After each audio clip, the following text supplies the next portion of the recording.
माता की कृपा करुणा से गोपाष्टमी के पावन पर्व के उपलक्ष्य में बिंद गौ सेवा समिति त्योंथर एवं बिंद किसान परिषद मध्य प्रदेश के तत्वावधान में आयोजित कार्यक्रम गो पूजन एवं गो सत्संग के मुख्य अतिथि परम गो भक्त एवं सनातन संस्कृति की अविरल अजस्र धारा में रचे बसे में बिंद विकास की निर्झरणी उद्भूत करने वाले बिंद धरा के लाडले लोकप्रिय जननेता का आज इस समारोह में गद कंठ से हार्दिक वंदन एवं अभिनंदन करते हुए हम सभी परम गौरव की अनुभूति कर रहे हैं।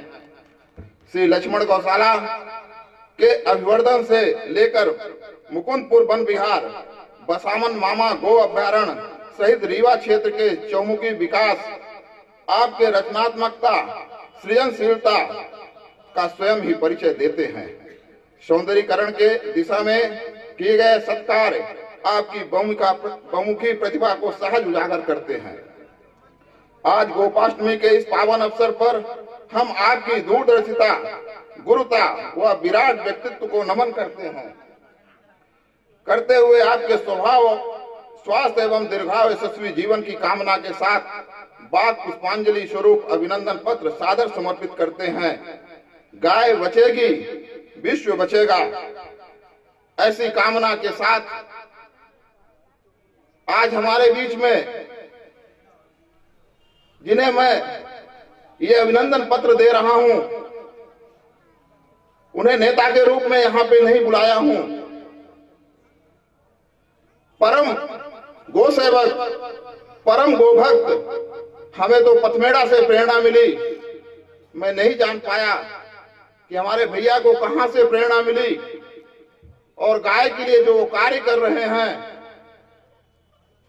मैं एक बार नहीं लाखों बार उनको प्रणाम करता हूं। और ऐसी ही उनके ही मार्गदर्शन पे चल करके आज मैं चाहता हूं कि बिंद गौ सेवा समिति, बिंद किसान परिषद के सभी कार्यकर्ता भैया जी अगुवाई करें और सौंपना चाहता हूं। हमारी इस गौशाला में दिन रात 24 घंटे हरिमर्दन सिंह, चुन्नू सिंह, राम प्रताप सिंह जो उत्तर प्रदेश से बिलोंग करते हैं एवं अभी अभी 1 साल पहले नियुक्त अध्यक्ष बिंद गौ सेवा समिति के पदाधिकारी गण, गौ भक्त और इस आश्रम में अपना विशेष सहयोग देने वाले अतिथिजनों द्वारा माननीय मुख्य अतिथि महोदय को अभिनंदन पत्र समर्पित किया जा रहा है।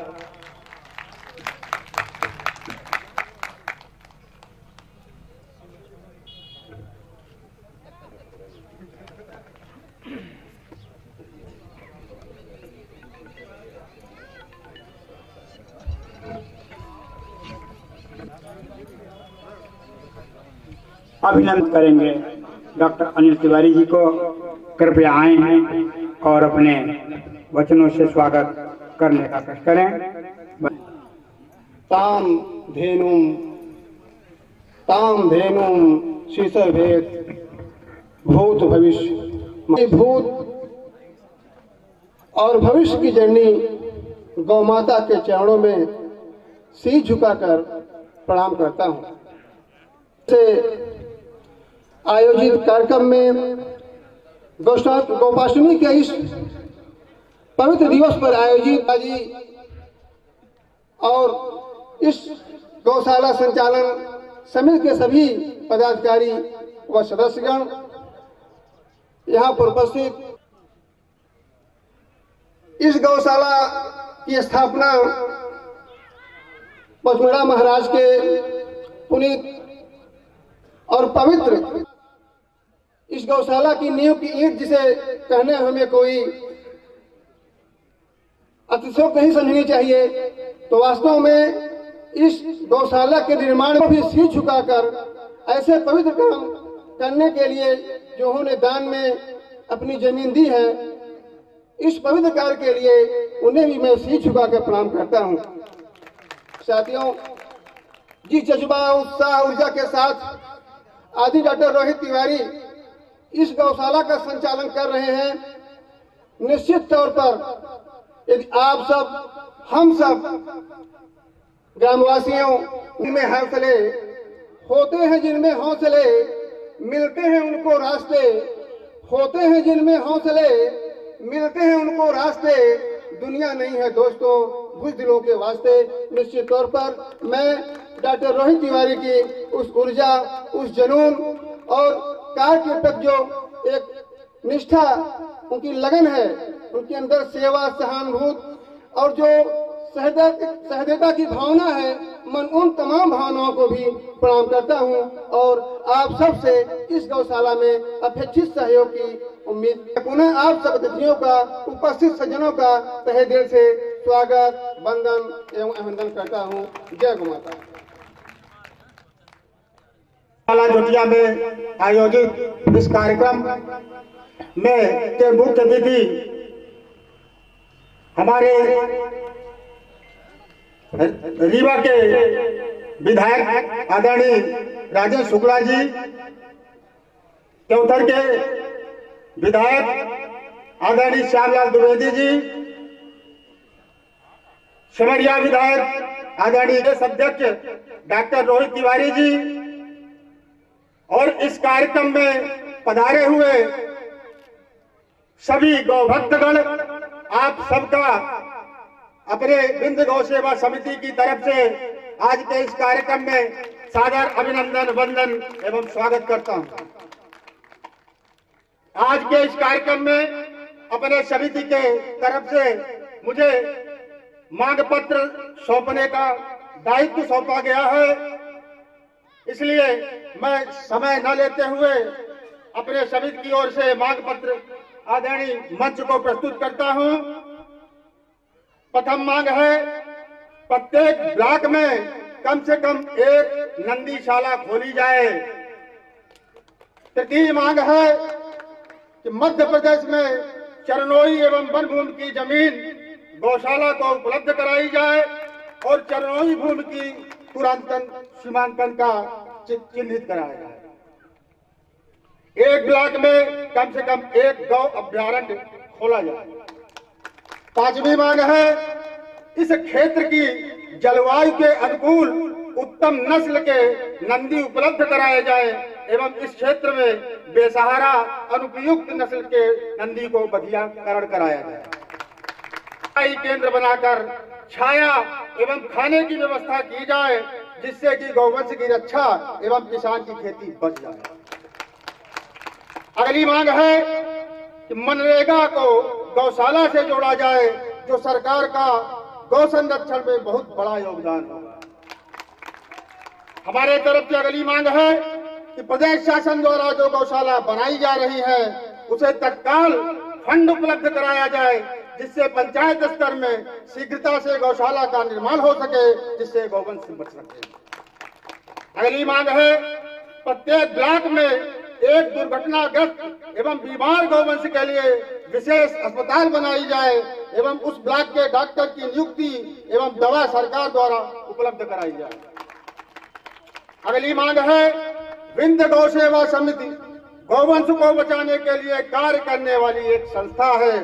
सरकार इसे अपनी संस्था माने और गाय के संरक्षण। आदरणीय मंच से अगली मांग है, गौवंश सुरक्षा एवं संरक्षण के लिए जो भी पैसा सरकार द्वारा भेजा जाए वह सीधे समिति को दिया जाए, जिससे समिति उस धन में समाज द्वारा प्राप्त सहयोग जोड़कर ज्यादा काम कर पाए, जैसा कि राजस्थान सरकार इस दिशा में कार्य कर रही है।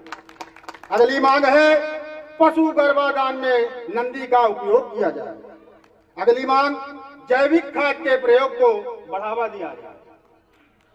अगली मांग है, बैलों द्वारा परंपरागत खेती करने वाले किसानों को प्रोत्साहित किया जाए। अगली मांग है, गौवंश संरक्षण के लिए प्रधानमंत्री आवास योजना से प्राप्त लाभार्थी को गौशाला से संबद्ध किया जाए। आदरणीय मंच से अपने समिति की ओर से ये मांग पत्र प्रस्तुत करता हूँ।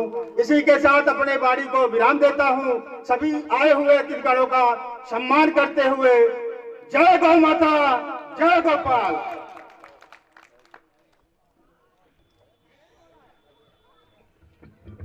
गौशाला में मांग पत्र प्रस्तुत कर रहे हैं आदरणीय दद्दू जी। अपने बीच मुख्य अतिथि के रूप में परम गोभक्त माननीय राजेंद्र शुक्ल जी का वंदन अभिनंदन। हम सबके चाचा जी इस क्षेत्र के विधायक, एक आम कार्यकर्ता से विधायक बने हैं। ये क्षेत्र एक एक व्यक्ति उन्हें जानता है। हमारी गौशाला के आजीवन सदस्य भी हैं। उस नाते आज इस कार्यक्रम की अध्यक्षता भी कर रहे हैं और उन्हें अध्यक्ष के रूप में पा करके मैं अति गौरवान्वित महसूस कर रहा हूं कि हमारे ही संस्था के आजीवन सदस्य, जिनको गौ माता ने ऐसा आशीर्वाद दिया कि वो विधायक बन गए हैं और आज वो अध्यक्षता कर रहे हैं, उनका भी वंदन अभिनंदन। सिमरिया के लोकप्रिय विधायक बसामन मामा गो अभ्यारण्य के संरक्षक सेवक के रूप में अपनी सेवा दे रहे हैं। अभी एक कार्यक्रम हुआ था, वहां पे हम लोग गए थे। उनके सेवा भाव को देख करके अपने बीच आज पा करके मैं उनका भी अपनी समिति की तरफ से, इस ग्राम पंचायत की तरफ से, यहाँ के गोभक्तों की तरफ से वंदन अभिनंदन करता हूँ। हमारे पूज्य पिताजी, उनके कितने पुनीत कर्म रहे होंगे कि मुझे उन्होंने ऐसा आशीर्वाद दिया कि जन सेवा के साथ साथ हॉस्पिटल का व्यवसाय होने के साथ मैं जन सेवा का कार्य कर ही रहा था। गौ सेवा का भी भाव माता पिता के आशीर्वाद से ही उत्पन्न हुआ और मैं गौ सेवा में लगा हूं। उनका साष्टांग वंदन एवं अभिनंदन। हमारे अग्रज डॉक्टर एपी मिश्रा मेरी बुआ जी के लड़के हैं, जिन्होंने अपना पूरा जीवन लगभग 73 में स्वास्थ्य सेवा देते हुए बगैर भेदभाव के जो भी उनके पास था उन्होंने उपलब्ध कराया। उन्हें अपने बीच पा करके हमें हरदम गौ सेवा के लिए वो मुक्त भी करते हैं। जब मैं हॉस्पिटल छोड़ता हूं तो कहते हैं जाओ, मैं देखूंगा हॉस्पिटल तुम्हारी, और गौ सेवा के लिए मुझे प्रेरित करते हैं। मैं उनका भी वंदन एवं अभिनंदन करता हूं। मध्य प्रदेश गौ संरक्षण बोर्ड के उपाध्यक्ष भाई राजेश मिश्र जी को, जो राजेश पांडे जी को, जो गाय की सेवा के लिए तत्पर रहते हैं, पूरे मध्य प्रदेश का कार्य देख रहे हैं, उन्हें भी अपने बीच पा करके उनका वंदन एवं अभिनंदन करता हूं। मंच में बैठे हुए भाई तिवारी लाल जी, भाई अलग नारायण जी आज यहाँ पे हम लोगों के बीच में मुख्य अतिथि के रूप में बैठे हैं। उनसे एक छोटा सा निवेदन मैंने किया है कि आज गौशाला को आप अपना लीजिए। मैं उनका भी बिंद गौ सेवा समिति की ओर से वंदन एवं अभिनंदन करता हूं। यहाँ पे बैठे हुए हमारे क्षेत्र के गणमान्य व्यक्ति, हमारे दो मित्र जो इस गौशाला के आजीवन सदस्य हैं, शेखर अवस्थी कानपुर से, जब भी गौशाला की बात आई है उन्होंने सारा काम छोड़ करके कानपुर से यहाँ पे अपन आजीवन सदस्यता की जो धर्म होता है उसका निर्वहन करने के लिए बैठे हुए हैं। उनका भी इस समिति की ओर से वंदन अभिनंदन। मित्र नारायण मिश्रा गुड़, वो भी हमारे बीच बैठे हैं, उनका भी वंदन अभिनंदन। साथ में हमारे ढेर सारे मित्र जो हमारी गौशाला के लिए हरदम तत्पर रहते हैं, उनमें से सर्वप्रथम श्याम बाबू जी जायसवाल। गौशाला से जुड़ने के बाद आज तक कभी भी ये नहीं लगा कि मैंने कोई काम उनको दिया है तो उन्होंने बोझ समझा है। उस कार्य को सहर्ष हंसते हुए स्वीकार करके इस गौशाला में जो भी काम दिया गया उसे उन्होंने सहर्ष स्वीकार किया, उसे पूरा किया है। उन्हें ढेर सारा धन्यवाद। गौ माता उन्हें और सामर्थ्य दें कि वो ऐसे ही कार्य करते रहें। बैठे राकेश गुप्ता जी, दुर्गा चरण सिंह जी, मुन्ना लाल जी, सोनल शर्मा जी, कुमार राजेश सिंह जी, शिक्षक के रूप में और हमारे अगुवा के रूप में कर्मचारी संघ के नेता श्याम बिहारी तिवारी जी, विवेक दुबे जी, विधायक पत्नीत रीवा, प्रशांत पाठक, जिन्हें मैं डांट भी देता हूं तो हमारी डांट को भी सहर्ष स्वीकार करते हुए इस गौशाला में अपना पूरा का पूरा समर्थन देते हैं, उन्हें भी, उनका भी वंदन एवं अभिनंदन। आज अपने बीच मुख्य अतिथि महोदय के सामने गोपाष्टमी के इस पावन पर्व पर कुछ गौ माता के संबंध में बात करने का मन है, वो करना चाहता हूं। पहली बात तो ये गोपाष्टमी का पर्व क्यों मनाया जाता है। गो नवरात्रि, जैसे शारदीय नवरात्रि होती उसी तरह से गो नवरात्रि होती है, और आज के ही दिन हमारे भगवान कृष्ण, हमारे गोपाल गाय की पूजा करके गाय को चराने के लिए जंगल गए थे। इसलिए इस पवित्र दिन को हम गोपाष्टमी के रूप में मनाते हैं, गाय की पूजा करते हैं और गाय की सेवा करते हैं, उन्हें अच्छा अच्छा सा खिलाते हैं। आज इस कलिकाल में जरूरत क्यों पड़ी कि गो सत्संग किया जाए, गो संगोष्ठी की जरूरत क्यों पड़ी। गाय की महिमा तो सब जानते थे कि जब बच्चा पेट में आता है तब से लेकर मरने तक 16 संस्कार होते हैं, एक भी संस्कार गाय के बगैर नहीं होता है।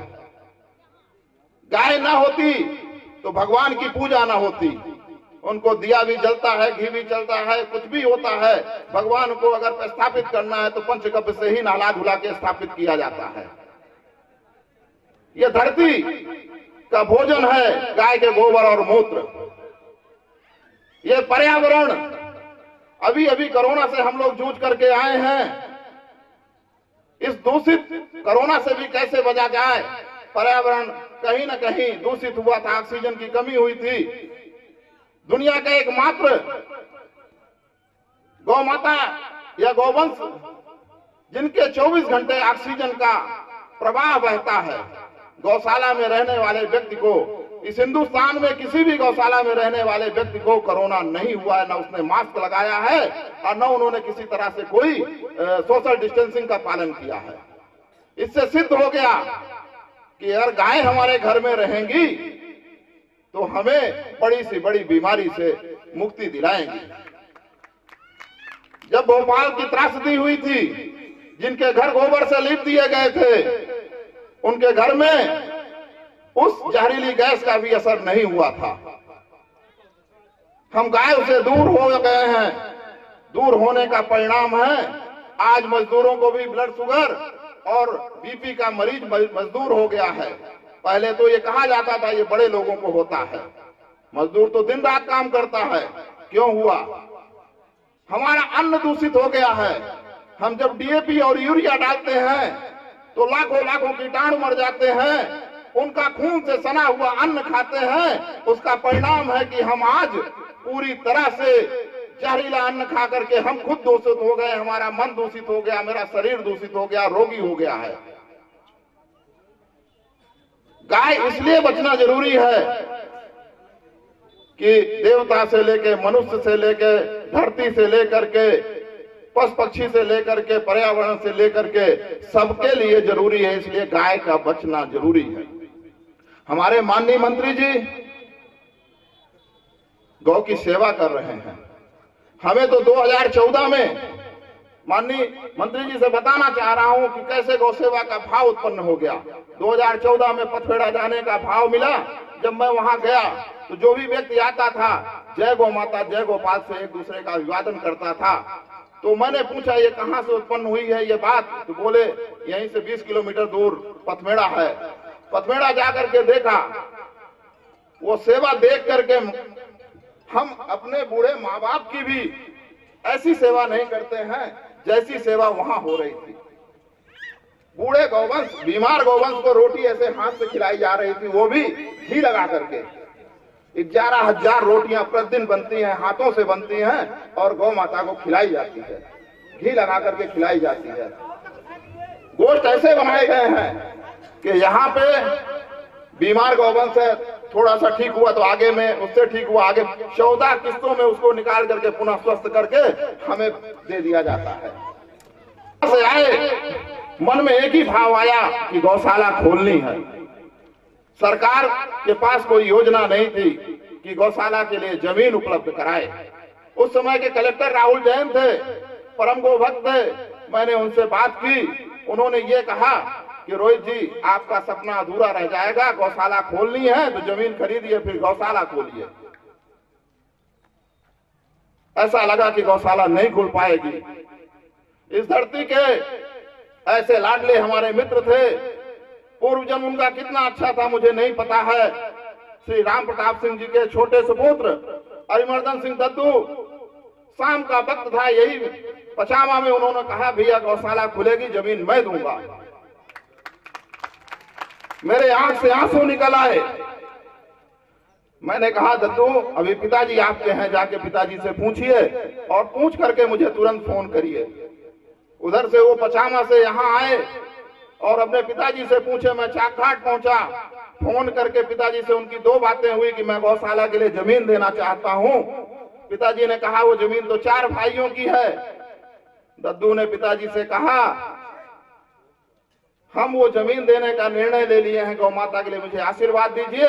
मेरे भाई को वो जमीन अगर वो लोग नहीं देते हैं तो मैं अपने और जगह जो जमीनें जितना उनका हिस्सा आता उनको दे दूंगा। जब ये बात उनके भाइयों को पता चली, वो 4 भाई हैं, चारों भाइयों ने दद्दू के बात का समर्थन किया और इस जमीन को दान में हम लोगों को गौ माता की सेवा के लिए समर्पित कर दिया। बात जमीन मिल गई, अब कार्य कैसे हो। पूज्य पिताजी के आशीर्वाद से मेरे मन में उस समय मेरे पास टोटल 6-7 लाख रुपए रखे थे, वो पूरा का पूरा पैसा गौशाला की गौ माता की सेवा के लिए मैंने लगा दिया। इसके बाद अपने इष्ट मित्रों से भिक्षा मांगना शुरू कर दिया। कुछ लोगों को आजीवन सदस्य बनाया, कुछ लोगों से सहयोग मांगा और आज जो भी गौशाला आपको दिख रही है इसमें से पानी के रूप में स्वर्गीय रमाकांत तिवारी जी विधायक थे, उन्होंने एक बोर दिया था, वो बोर से पानी मुझे मिल रहा है। और आज के हमारे इस संस्था के आजीवन सदस्य और हमारे विधायक चाचा जी ने मुझे 2 लाख रुपए दिया। लेकिन शासन के जो मैंने अभी हमारे मांग पत्र में एक बात आई है माननीय मंत्री जी कि अगर कोई भी संस्था ऐसी है जो काम कर रही है, आप डायरेक्ट उसको पैसा दे देंगे तो निश्चित तौर पे वो काम टाइम से पूरा हो जाएगा और अच्छा होगा। उसका निश्चित तौर पे आप अवलोकन करवाइए, एसडीएम को भेज दीजिए, तहसीलदार को भेजिए, वेटनरी के डॉक्टर को भेजिए, आप जांच करा लीजिए कि आपका पैसा गया है तो गमन तो नहीं हो रहा है। 2 लाख रुपए माननीय विधायक जी ने दिया था 2 साल पहले, 3 साल हो गए और मुझे 1.5 लाख रुपए गौशाला को मिला है। उसमें से भी 10-12 हजार रुपए उन्होंने कहा कि ये जीएसटी वोएसटी क्या कट गया है, 1,40,000 38,000 रुपए मुझे मिला है। 50,000 रुपए आज भी नहीं मिला है। ये शासन की जो भी नीति है उसके कारण से इसको सहज बनाया जाए माननीय मंत्री जी, ये मेरा आपसे व्यक्तिगत निवेदन है। पूरे मध्य प्रदेश के लिए किया जाए, न कि बिंद गौ सेवा समिति के लिए। ये कार्यक्रम गौ माता के संरक्षण और संवर्धन के लिए है। यहाँ बैठे हुए भामाशाह हैं, उन भामाशाहों से मैं निवेदन करना चाहता हूं कि गौ माता के संरक्षण के लिए आप जो भी धन देंगे उससे आप बचेंगे, आपकी आने वाली पीढ़ी बचेगी। नहीं आने वाला समय इतना दुष्कर होने वाला है कि अभी कोरोना आया है, कोरोना जैसी अनंत बीमारियां आएंगी और बंद कराई जाए जिससे देवसर का किसान गाय रखे, बछड़ा पैदा हो तो उसे नंदीशाला को दे दे। बिंद गौ सेवा समिति उस गौशाला को चलाने के लिए सक्षम है। ऐसा गौ माता ने मुझे आशीर्वाद दिया है। ऐसा आशीर्वाद दे कि इस गौ नंदीशाला को चला करके पूरे मध्य प्रदेश में पर्याय बनेगा बिंद गौ सेवा समिति का नंदीशाला, कि वहां पे कोई दूध नहीं होगा, कोई भाव नहीं होगा, खाली सेवा होगी। और सेवा के लिए हम नंदीशाला खोलना चाहते हैं। आज दोनों विधायक और माननीय मंत्री जी से मैं चाहता हूं हाथ जोड़ करके मुझे नंदीशाला का आशीर्वाद प्रदान करें कि मैं नंदीशाला खोलूं और इस गाय घर घर में बसे, इसके लिए मैं गांव गांव जाऊंगा। माननीय विधायक जी मेरे साथ चलेंगे। हमारी उनकी जब भी बातें हुई है तमथर में, एक ही बात मैंने कहा कि विधायक जी, गाय बचेगी तो किसान बच जाएगा, और आप जब तक रहेंगे तब तक विधायक बने रहेंगे, ये गौ माता का आशीर्वाद होगा। ये बात मैंने उन्हें हरदम कही है, और आज मंच से कहना चाहता हूं कि वो मेरी बात को आत्मसात कर लें और गाय के लिए हमें आज आश्वस्त करें कि रोई जहां भी जैसी जरूरत पड़ेगी मैं तुम्हारे साथ खड़ा हूं। जो भी उनके पास फंड हो, गौ माता के रक्षार्थ खर्च करें। किसान बच जाएगा, किसान बचेगा तो उन्हें वोट किसान देगा, गाय तो वोट नहीं देगी, लेकिन किसान उन्हें वोट देगा और वो विधायक बने रहेंगे। यहाँ से कोई दूसरा विधायक नहीं होगा, गौ सेवा का बल है। आज मंत्री जी, जो भी स्थिति परिस्थिति हो, और गौ सेवा का फल उन्हें मिला है, और गौ सेवा का फल कितना मिलेगा इसकी न तो हम कल्पना कर सकते हैं, न कुछ कह सकते हैं। गौ माता से एक ही प्रार्थना करूंगा कि मेरे मंत्री जी को गौ माता हमारे प्रदेश का मुख्यमंत्री बनाने का प्रयास करें, जिससे पूरे मध्य प्रदेश में गाय की रक्षा हो सके, और गाय की रक्षा के साथ ही मध्य प्रदेश अव्वल हो जाए। आज राजस्थान का नाम आता है गौ सेवा में। राजस्थान में जितनी गायें हैं, माननीय मंत्री जी को बताना चाह रहा हूं, पूरे हिंदुस्तान की गायों को काउंटिंग कर लीजिए, राजस्थान में उससे ज्यादा गायें हैं। एक प्रदेश में उससे ज्यादा गायें हैं। एक एक जिले में 600 गौशालाएं चल रही हैं। तो मध्य प्रदेश जब वो मरुस्थल था, तो वहां पे जब सारी व्यवस्थाएं हो सकती हैं, तो मेरा मध्य प्रदेश तो गौचारण की जमीनों से भरा पड़ा है। जंगल है, ओरण है, नदियां हैं, क्या नहीं है मध्य प्रदेश में। तो मध्य प्रदेश हिंदुस्तान में एक मिसाल पेश करेगा। गौ सेवा के लिए मंत्री जी से निवेदन कर रहा हूं कि हमारी बातों को ध्यान देते हुए इस दास को आशीर्वाद दें कि गौ सेवा का जो हमने ये संकल्प लिया है, हमारी गौशाला मध्य प्रदेश की सेवा करने वाली सबसे सुंदर गौशाला बने। और तत्काल में एक छोटी सी मांग है कि अगर शासन के पास अस्पताल नहीं है, तो मैं बना बनाया शेड अस्पताल के रूप में देना चाहता हूं। यहाँ के वेटनरी डॉक्टर को यहाँ से जोड़ दिया जाए। कोई भी गाय रोड में एक्सीडेंट हो, एक एम्बुलेंस की व्यवस्था की जाए, उसे उठा करके यहाँ भेजा जाए। यहाँ का गौ सेवक, यहाँ का डॉक्टर उसमें 24 घंटे अपनी सेवा दे, और इन बेसहाय निसहाय गौवंश की सेवा हो सके। एक एम्बुलेंस हो जाए और डॉक्टर हो जाए, जमीन गौशाला दे देगी। इसी के साथ मैं अपनी वाणी को विराम देता हूं। जय गौ माता, जय गोपाल। हम कहेंगे गौ माता कि नहीं ले रहे हैं ये बताएं। अगर शपथ ले रहे हैं, हाथ उठा करके सब लोग समर्थन करें। गौ माता की रक्षा होनी चाहिए। अगर 2 रुपए, 4 रुपए, 5 रुपए का पालक है, कोई हरी सब्जी है, कोई सब्जी है, घास है, चारा है, अगर आप राह चलते भी गौ को दे देंगे तो निश्चित रूप से वो बहुत बड़ा आपका पुण्य। चाहा कि हम यहाँ के